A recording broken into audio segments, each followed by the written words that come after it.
Olw'Obwakabaka bwa Buganda neetondera gavumenti ya Namibia n'abantu ba Namibia bonna olw'enneeyisa y'abantu ab'olubatu abatalina buntu bulamu abeeraliikiriza ab'obuyinza mu nsi y'e Namibia so nga Ssebunya bwa Musota gye yali awummulidde. Neebaza gavumenti y'e Namibia olw'okukuuma obulungi Ssaabataka mu myezi 3 gy'amaze mu nsi eyo. Neebaza minisitule yaffe ey'ensonga ez'ebweru n'ekitebe ky'omubaka wa Uganda ekitwala Namibia olw'okutukwasaganya n'ab'obuyinza ab'e Namibia ate na byonna ebigendera ku bannansi ababeera ku bugenyi.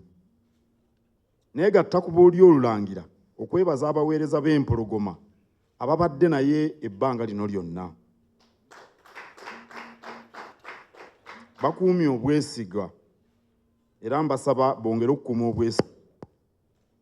Neebaza abasawo abakoze obutaweera okulaba ng'obulamu bwa Ssaabalongo bwongedde okutereera.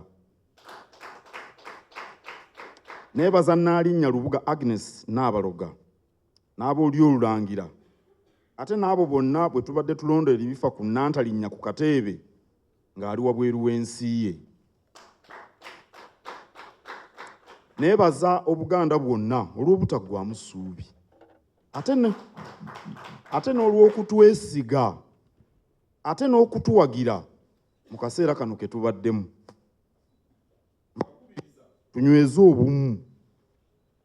Bwe tunaaba obumu abatusekeeterera bajja kutuvaako bukumbu.